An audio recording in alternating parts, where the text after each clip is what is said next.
امت مسلمہ کے بہت بڑے لیڈر اور رہنما، اور دنیا کے اندر معیشت، معاشرت، نظم و نسق، عدل، انصاف اور انسانی توانائی کا بھرپور کام کرنے والی شخصیت حضرت عمر فاروق رضی اللہ تعالیٰ۔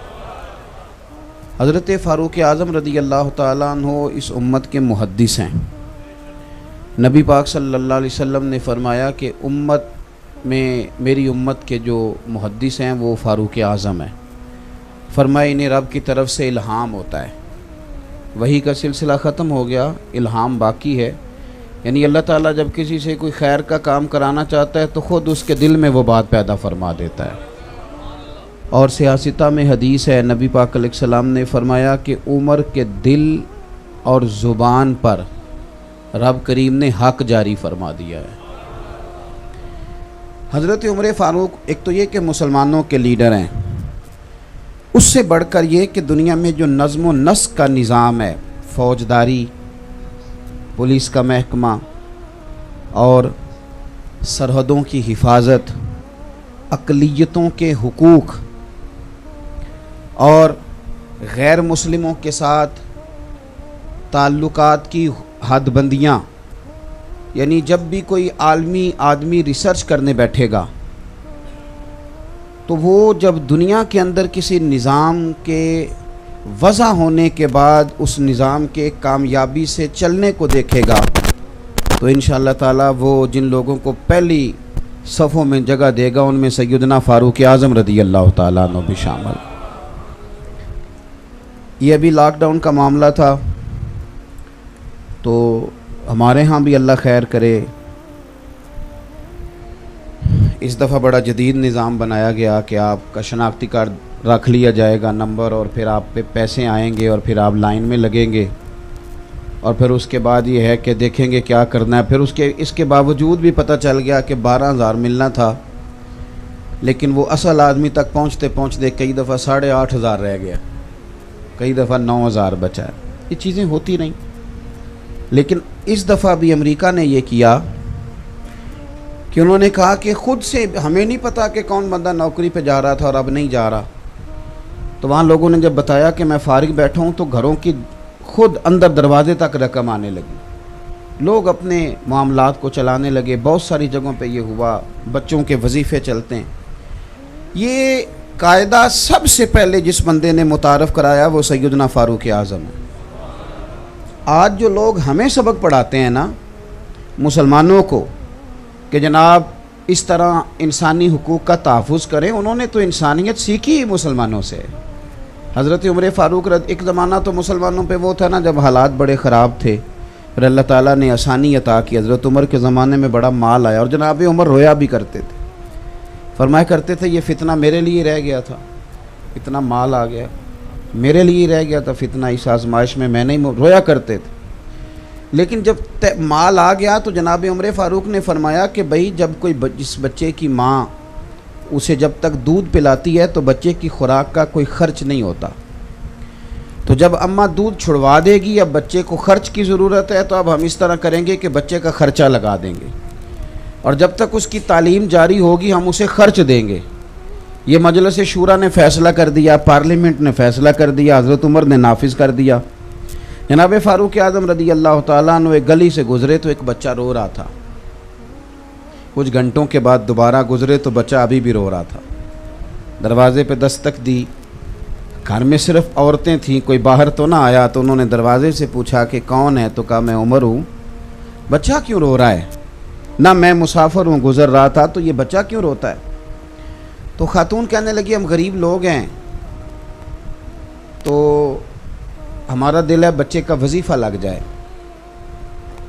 تو بچہ جب تک دودھ پیتا رہتا ہے عمر وظیفہ نہیں لگاتے، تو بچہ تو ابھی ہمارا 1.5 سال کا ہے پر اس کی اماں دودھ چھڑوا رہی ہے، آج پہلا دن ہے تو وہ دودھ کے لیے رو رہا ہے، تو ہم اس لیے دودھ چھڑوا رہے ہیں چلو وظیفہ لگ جائے۔ سیدنا فاروق اعظم مسجد میں پہنچے اور شیر خدا مولا کائنات علی المرتضیٰ آپ فرماتے ہیں عمر کبھی اس ستون کے ساتھ سنے جی میری بات، اللہ آپ کو جزا دے، میں تو پہلے ہی بڑا بزدل آدمی ہوں، آپ نے پھر بولنا شروع کر دی۔ تو تو توجہ کرے میری بات پہ. ہوتے ہیں نا جی بہادر خطیب, جو مرضی بھی ہوتا رہے وہ لگے رہتے ہیں اپنے کام. تو بزدل بندہ, کوئی بندہ ذرا بولے تو توجہ ادھر چلی جاتی ہے کہ اس کو کیا ہو گیا ہے. میری بات پہ غور کریں.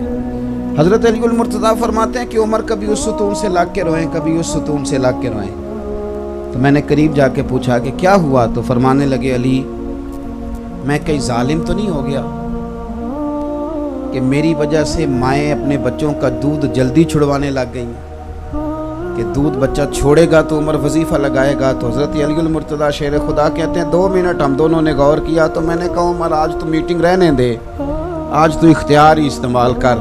تو فاروق اعظم ممبر پہ کھڑے ہوئے, فرمایا کوئی ماں اپنے بچے کا دودھ نہ چھڑوائے. عمر کا اعلان ہے کہ بچہ پیدا ہوتے ہی وظیفہ شروع کر دیا جائے گا.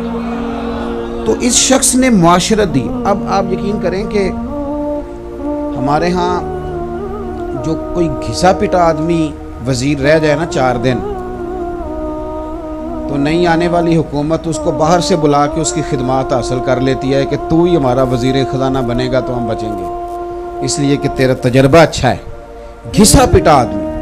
ملت کے جوانوں غور کرو نا کہ چند روز جس آدمی نے ملک کی معیشت کو دیکھا ہے, معاشرت کو دیکھا ہے, اس کو پتہ ہے کہ مجھے سبسڈی کہاں دینی ہے, ٹیکسز کتنے لگانے ہیں, کس طبقے کے اوپر بوجھ بڑھانا ہے, اس آدمی کو لوگ اتنی اہمیت دیتے ہیں, سیمینار کرتے ہیں, 1.5 2 گھنٹے بیٹھ کر باقاعدہ ہمارے وزیر لیکچر دیتے ہیں, اور اس کے باوجود بھی معیشت ٹھیک نہیں ہوتی. تو چاہیے نہیں تھا کہ یکم محرم کو سارے وزیروں کو بٹھا کے سیدنا فاروق اعظم کی باتیں بتائی جاتی اور وہ معاشرت کھولی جاتی اور بتلایا جاتا کہ یہ جناب آپ ملاحظہ کریں کہ اللہ تبارک و تعالیٰ نے اس شخص کو کتنی فراست عطا فرمائی.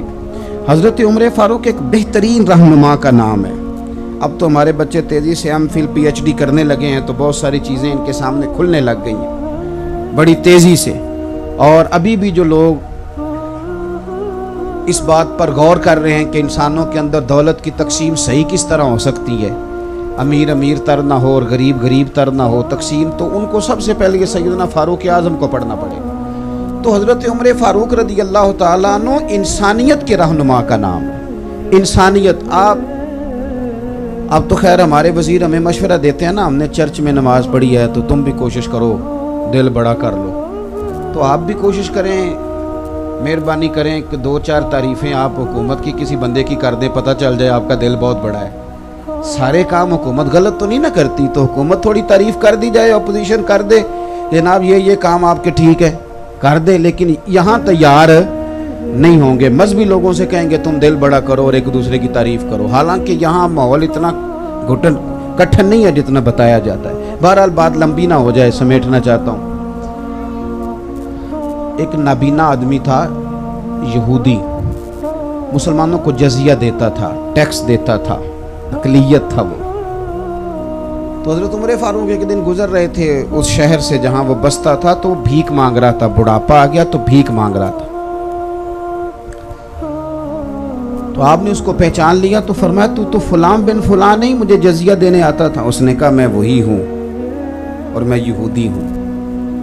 تو آپ نے فرمایا یار تو بھیک کیوں مانگ رہا ہے؟ تو کہنے لگا کہ جب تک میں تندرست تھا, پیسے کماتا تھا اور میں ٹیکس بھی دیتا تھا, جزیہ بھی دیتا تھا, اب میں بوڑھا ہوں, اپنے خرچے نہیں پورے ہوتے تو مانگ کے خرچے پورے کرتا ہوں. میں نے کہا کہ وہ انسانیت کے مسیحا تھے.